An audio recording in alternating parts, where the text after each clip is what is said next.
We transformed 2 Ikea play kitchens into a functional mini kitchen with running water. And our toddler absolutely loves it. In this video, you're going to see some of the changes that we made, which include extending the work surface, adding in a water pump, swapping out the stovetop for a Trofast bin, swapping out the handles, and waterproofing. Links for the items used in the description below. Yes! Look at it! Let's get started. I removed the handles, which unscrewed easily from the inside, and replaced these with wooden handles that I found on Amazon. Next, I removed the top section. If you have the older version from Ikea, like ours, you'll need an Allen key. The newer version uses screws. We weren't planning on using the top section, and so I just set it aside. The stove insert has 2 tabs at the front that can be accessed from below. The sink just comes right out. The hardware to remove the counter is on the side. Either label these screws or just remember that they're the longer ones. Now the counter can be flipped over to take off the faucet. You can use a Phillips screwdriver for this. Set the wooden pegs aside too. For the side with the sink, you'll need to remove the shelf so that the water jars will fit. To do that, the door needs to come off first. These hinges are very easy to use and only require a screwdriver. At this point, our son was very eager to help us. Lastly, I took the screws out of the microwave door and set them aside to repurpose, which you'll see later. Back to the countertops. As you'll recall, we want one side to be the prep side, so we decided to put inserts into the stove and sink holes. Tyler cut supports to hold the inserts in place. It looks pretty beefy, but we wanted to make sure that it can hold weight because, toddlers will toddler. Tyler laser cut plywood and the inserts fit perfectly in place. We chose a thick counter-grade peel and stick contact paper with a glossy surface for easy cleaning. First, I measured out how much I needed and made sure to leave enough space so that we'd be able to wrap the edges in about 1 inch into the underside of the counter. This will help it look seamless.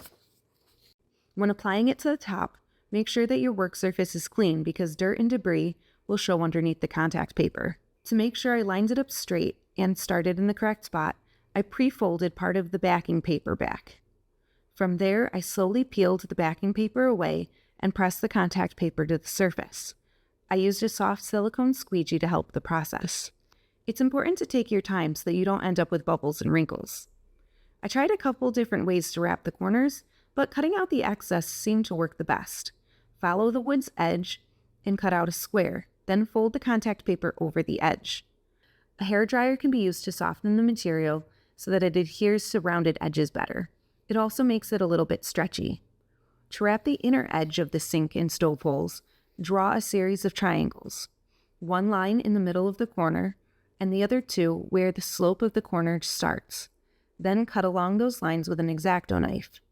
I put a small piece of paper in the center of the contact paper so that my hand wouldn't stick and to make the cutting easier. Once you've folded over the edges, you can use a hairdryer to smooth and stretch the contact paper again. And while you're in the same spot, might as well make a hole where the faucet used to be held. We used the front hole. It's conveniently the same size as the water tube from our pump. Before flipping the counter over, make sure to remove any excess contact paper getting in the way around the hardware or in the slot in the back. Add your pegs back in and you can reattach the counters. Now we can screw everything back together. Remember, for this part you need the longer screws. Since I already have the contact paper out, I applied it to the shelf insert as well. This will go under the sink to catch any drips and protect from water damage. Now for the sink. With the bracket that Tyler 3D printed, I lined it up over the hole for the pump tube and marked the screw holes. I pre-drilled the countertop so that it wouldn't split the wood. Plus, that makes it easier. These screws were from the microwave door that I removed earlier. I fed the pump tube through the hole and put the shelf insert into the bottom. So you can place your 2 jars, one with clean water to put the pump tube in and one empty. The empty one holds the funnel to catch the water. Be sure to drill holes into the little sink so that the water can drain. With the sink back in place, I hooked up the water pump. I was thrilled with how well it fit over the bracket. Once on, the water can drain down the funnel and into the used water jar. The pump can be turned off manually, or it can turn off automatically with a timer option. Final additions. On the side that used to have the stove insert, I put a smaller size Trofast bin and a lid from Ikea. It can either be used as a sensory bin or it can hold the drying rack. A cutting board for the other side. I can't emphasize how important an absorbent cotton rug is. the spills. A washcloth to wipe up the spills, a colander for rinsing, accessible plates, cutlery, bowls, and cups, and a basket to fill with all the snackies. Although, on second thought, probably shouldn't leave these all out. And my favorite, a snail-shaped soap dispenser that will be easy for little hands to push. If you found this helpful, please consider liking and subscribing. And stay tuned for part 2 of this project because we learned a few things and made a few changes. See ya. Right?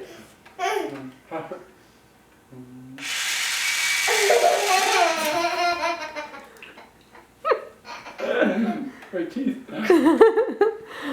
Arlo's a dentist.